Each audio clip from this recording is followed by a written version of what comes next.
Hey, bonsoir les enfants. C'est papa. Bienvenue dans le 4e. Wow.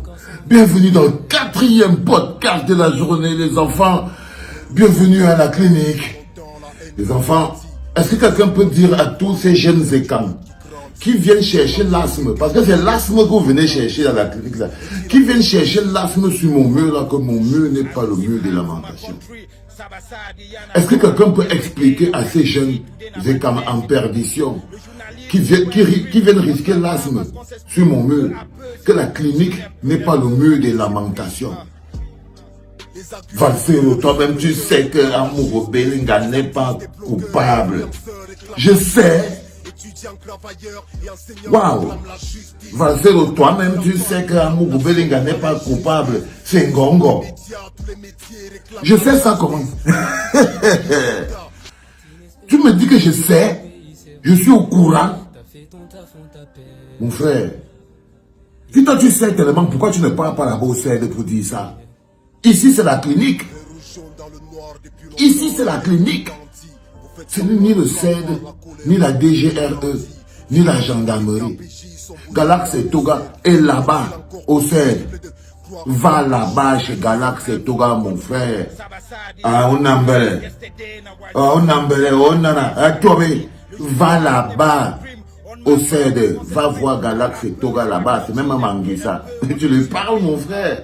Tu viens t'arrêter ici, tu viens me dire que moi-même je sais que Amouro Belinga n'est pas coupable. Cher ami, je vais vous dire quelque chose d'abord. L'amour n'est pas contagieux.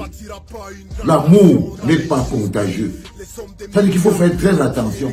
Votre amour entre vous ne me concerne pas. Ça ne me concerne pas. S'il n'est pas coupable, il est là-bas avec Galax et Toga. Il est là-bas. C'est avec Galax et Toga qui doit régler s'il est coupable ou pas. Ok? Nous, on est ici dehors et je vous rappelle encore que votre frère, les gars, quand vous dites que le tournage du dos qui est au Cameroun, leur propre frère, Martinez a prononcé le nom d'Amouro 1000 fois. Leur propre frère est mort. Ils ont choisi. Ils choisissent délibérément. Et le domptol, hey, Seigneur. Et il faut les voir comme ils moussent. Ils choisissent délibérément de défendre Amouro Belinga au lieu de demander la justice pour Martinez. Au lieu de demander la justice pour Martinez. Mais vous n'êtes pas important pour moi. Je vous ai déjà dit que les gars qui vivent à Paris là, vous n'êtes pas important pour moi. Vous n'existez pas. Les gens qui existent pour moi sont au Cameroun, par exemple comme à Piccolo. Et à Piccolo, je n'avais pas fini, je crois que tu vas dormir au 7 ce soir. Tu vas encore dormir aujourd'hui à Piccolo, même endroit qu'hier. Tu vas dormir au même endroit qu'hier. Tu as vu que quand Ivana est venue, on a dit qu'elle goûte d'abord la nourriture qu'elle est venue te donner. Tu as Wanda non, à Piccolo, à Wanda. Qu'on demande à Ivana de goûter la nourriture qu'il vient lui donner, elle vient lui donner pour manger. On dit que oui, parce qu'elle peut t'empoisonner. C'est ça qui passe. Tu dois goûter. Et te dis que tes histoires de je suis le fils du Zomlo, le fils aimé de Dieu, là, ça ne marche pas la bonne fête. Donc, je voulais te dire que non seulement Ivana va te goûter ta nourriture, jusqu'à ce qu'elle sera fatiguée de goûter ça la devant. Mais c'est pas ça le plus important. Rends-toi compte comment c'est que ton cas c'est encore allé. Tu es un journaliste, Piccolo. Je vais te montrer le traitement qui arrive à un enfant qui a vendu son âme. Parce que tu fonctionnes là comme quelqu'un qui n'a pas d'âme. Regarde par exemple, tu es un journaliste. C'est la première fois au Cameroun qu'un journaliste est arrêté. Et les journalistes ne se lèvent pas pour demander pour parler. C'est-à-dire que pour que tu comprennes fondamentalement, peut-être que tu ne connais pas comment les gens te voient. Tu es un journaliste à Piccolo. Tu es un journaliste. Tu parlais souvent avec les journalistes. Même un seul journaliste. Ou même les journalistes de Vision 4 ils ont abandonné. Même les journalistes de Regarde Marcel Ouna. Marcel Ouna dit maintenant que quand tu partais souvent avec le patron, est-ce qu'il était là? Tu entends ce que Marcel Ouna dit maintenant à Piccolo? À Piccolo, Marcel Ouna dit que le gros cœur que tu étais venu avec la Vision 4, c'est ça. Tu les as trouvés là. Et tu as commencé à montrer que non, c'est toi qui aimes. Et je t'avais dit que ton ascension que tu es en train d'avoir compliqué là, Ça crée des jaloux. Ça crée des jaloux. Martial Owona, la joie qu'il a dans son cœur. La seule chose qui le dérange, c'est qu'il va aller au chômage. Il va aller au chômage parce qu'ils n'auront plus l'argent pour être payés. On va fermer toutes vos entreprises. Parce qu'évidemment, j'ai entendu les gens dire que oh, mais les entreprises peuvent rester pour travailler. Il faut aller loin avec les choses là. Les entreprises vont rester pour travailler comment? On vous dit que la ligne 65, 94, 75, tout, c'est là-bas qu'on prenait l'argent pour les payer. Est-ce qu'ils avaient besoin de travailler? Ils écrivaient quoi? Ils écrivaient quoi? Est-ce qu'ils avaient les vrais journaux? Ils connaissaient quoi? À part raconter les histoires des hommes, parce que les gens achetaient ça. Les gens n'achetaient pas ça. Mais ils étaient payés, ils avaient les RAV4. C'était la ligne 94, 95. Et la seule personne qui pouvait aller débloquer la ligne, là, c'est Amougou. Donc ça veut dire que la plupart des mecs, ils vont abandonner. Moi, je vous dis, vous les gars de Visio Finance, là, vous les gars de Equinox, vous les gars de l'anecdote et tout ça, là, allez commencer à chercher au travail. Allez commencer à chercher au travail. Ça, je peux vous dire. Et tu vois, par exemple, Martial Owona, tu ne peux travailler nulle part. Voilà quelqu'un que lui, il est foutu. Lui, il est foutu parce que son journalisme ne pouvait passer qu'à Vision 4. Il n'avait pas un journalisme qui peut passer dans une autre boîte de journalisme. Lui, son journalisme s'arrêtait qu'à Vision 4. Pas plus loin que ça. Mais ça ne l'empêche pas d'être content. Parce que le macabo qu'il avait de... Tu entends, non, à Piccolo. Il avait ton macabo, le gars qu'on appelle Martial Owona. Et Wanda, déjà, il était sûr qu'après Ernest Obama, c'était lui. Et quand tu ne connais pas les choses, il ne savait pas. Parce qu'il danse en ce moment avec sa femme dans la maison. Qu'enfin, il peut respirer. Il n'arrivait pas à dormir le matin, tu arrives au boss. La midi, il fait la réunion avec ses combats, il dit que non. Quand on vous dit souvent que non, portez votre sac à votre niveau. Et ça, on lui a parlé ici. C'est ça qui parle. Il dit que, oh, il appelait les autres, il dit que vous vous rappelez, donc quand on lui disait, c'est la commande, même si c'est le boss, quoi, faites quand même attention. Est-ce qu'il voulait entendre le gros cœur? Il voulait tout, non? Voilà alors pour lui. Ça, c'est ce que Martial Owona dit aujourd'hui. Pas hier. Quand tu as un Piccolo, ça veut dire que déjà, dans ton dos, il parle au passé. Tu n'es même pas encore arrivé dans ton mandat à la 11e province. Il parle déjà de toi au passé. Il parle déjà de toi au passé. Donc j'étais en train de dire que voilà donc tu vas gagner la palme d'or du journaliste le plus détesté. Si tu ne savais pas que tous tes collègues, tu découvres donc que tous tes collègues, ils ne te supportaient pas. La même chose quand j'étais parti en prison. Tu sais, quand j'ai passé ma première nuit au GSO, c'est les rappeurs qui ont commencé. Wow, Valseo, il est parti mettre sa bouche dans les toits de la politique. Dans le rap, un artiste peut rapper, mais il ne doit pas prendre parti. Il partait même à la télé. Un artiste, il peut dire ce qu'il a fait, mais il ne doit pas prendre parti. Quand Valseo rappelle, c'est l'être au président, c'est ce pays tue les jeunes, on ne lui faisait rien. Un artiste n'a pas le droit. J'étais en prison, je ne les voyais pas. Ils étaient en train de me... Oh, non, mais moi je ne le connais pas. On est là, on se voit dans Yaoundé, mais bon, c'est pas plus grand que ça. Et j'ai entendu même des gens qui disaient que si vous ne savez pas, parce qu'il y avait des gens qui étaient dit que Free Valseo, beaucoup de gens. Et j'entendais des artistes. J'ai entendu une chanteuse.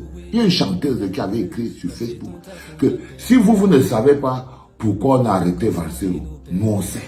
Ça veut dire que quand tu seras assis dans la prison à Piccolo, évite le téléphone. Parce que les gens qui vont le plus te choquer, c'est ceux que tu croyais qu'ils sont tes amis.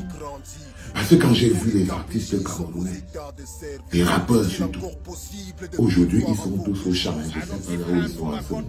Mais les rappeurs surtout, en train de se gargariser, ils étaient contents. J'ai compris que je leur prenais trop la place. J'ai compris que je leur prenais trop la place. Donc ils parlaient de moi. Je les regardais à la télé et je me posais des questions. C'est la même chose que Martial Owona. En train de faire de toi maintenant, quand lui, toi tu es au CED et lui, il est dans les couloirs de la maison. C'est la même chose. C'est la même chose qu'ils sont en train de faire. Et tu vois, quand on est arrivé, quand je suis arrivé au GSO, tu as vu les questions qu'on t'avait posées là, que depuis quand tu connais Amougou Béni? Tu t'imagines que... Toi, on t'a peut-être posé la question là. La demain qu'on va te poser les questions là, tu auras la massette sur les pieds. Ils vont te poser la massette. C'est une petite masse. Ils vont poser ça sur tes pieds et ils tapent ça. En te demandant, en te posant la question que depuis quand tu connais Amougou Belinga, tu vas t'étonner de l'importance de cette question. Parce que je me rappelle quand on m'avait pris, on m'a amené au Jésus et qu'on m'a mis la massette. Et on m'a demandé, en me regardant toi dans les yeux, le gars me dit, depuis quand tu connais Maurice Kamto? Maman, depuis quand je ne connaissais pas le père là depuis, je ne sais pas moi, 2 semaines. Une semaine, 2 semaines. C'est la dernière, c'est que c'est le dernier programme que j'avais lu. Le dernier programme que j'avais lu dans ma vie et que j'avais finalement décidé que, après avoir lu tous les programmes, je crois que l'homme le plus courageux, le plus déterminé de cette histoire, c'est Maurice Kamto. Je suis allé le voir, on a fait notre deal et direct, je ne l'avais jamais vu avant. Mais quand je va te poser la question, ne crois pas que tes histoires de je ne le connais pas vont marcher. Non. Parce que quand le gars avait tapé la massette pour la première fois, j'ai senti la douleur traverser mes mollets. Là, tu as envie de dire que dites-moi la réponse que vous voulez que je dise. J'ai dit. Si. J'ai eu directement envie de dire que, les gars, dites-moi la réponse que vous voulez que je dise. Je vous donne la réponse là une fois. Je vous dis que le titre, moi je ne le connais pas depuis longtemps. Je ne connais pas son programme.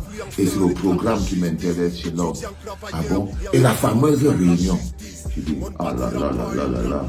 La fameuse réunion qui avait fait, qui était le prétexte. Et la fameuse réunion, quelle réunion, les gars? La réunion d'où la massette était bien placée au dos ici.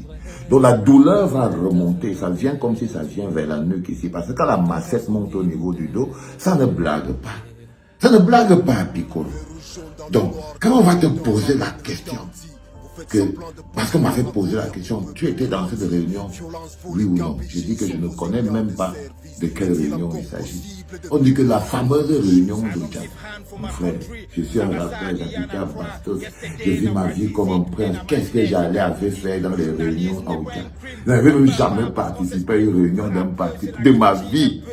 De ma vie, je ne connaissais même pas les membres de DMS. La seule personne que je connaissais, c'était le président Maurice Kamto. Il n'avait jamais vu quelqu'un d'autre, mais puis les gars, ils avaient déjà l'accusation, le chef d'accusation et la sentence. Tout le reste qu'ils étaient en train de traiter là, c'était du flou. Donc c'est exactement ce qui va t'arriver, frère. C'est exactement ce qui va t'arriver. Ils ont déjà le coupable, c'est défini, c'est comme ça. Tu ne peux rien y faire. Tu vas donc, ils vont mettre la massette, ils vont te demander depuis quand tu le connais, où tu étais, pourquoi ton nom est dans son téléphone et pourquoi c'est que tu as des vidéos. On va te poser des questions. Seulement les questions sont là vont te rendre parler. Seulement les questions que je viens de te dire là vont te rendre parler. Parce que la plupart des gars, quand ils sortaient de l'interrogatoire, ils ne savaient plus là où ils étaient. Moi, je me rappelle quand je suis sorti de mon 3e interrogatoire, 3 h du matin, j'avais la tête qui tournait. Les gars m'avaient interrogé de peut-être 20 h à 3 h du matin. La même question. La même réponse tous les jours. La même question. Finalement, tu as envie de leur dire que les gars, écrivez la réponse que vous voulez que je dise. Je dis ça et on passe. Malheureusement pour eux, bon, ils avaient le général. Donc, de 20 h au moins à 3 h du matin. On appelle ça interrogatoire nocturne. Donc tu auras aussi droit à l'interrogatoire nocturne. Et c'est quelque chose qui fait très mal. Qu'on te pose des questions dont tu ne sais rien. Donc c'est comme je t'ai dit, parlez seulement. Parlez seulement. Ce n'est pas important de garder quelque chose dans ton ventre. Parle seulement parce qu'en fait ta sentence est bien tombée à Piccolo. Tu ne vas pas rentrer à la maison. Et je suis sûr que demain, on peut faire un petit pari à Piccolo. On fait un dernier pari pour ce soir avant que tu n'ailles dormir. Si tu dors au 16 aujourd'hui, je te promets que demain tu vas dormir à Koumbini. Cousin, on était parti du GSO le matin. On croyait encore que même là on va rentrer. Après avoir passé un mois de massette au GSO, tous les jours. Tous les jours. Parfois maman venait comme ça, elle regarde par la fenêtre, elle me voit, je vois seulement comment les larmes coulent de ses yeux. Elle était triste.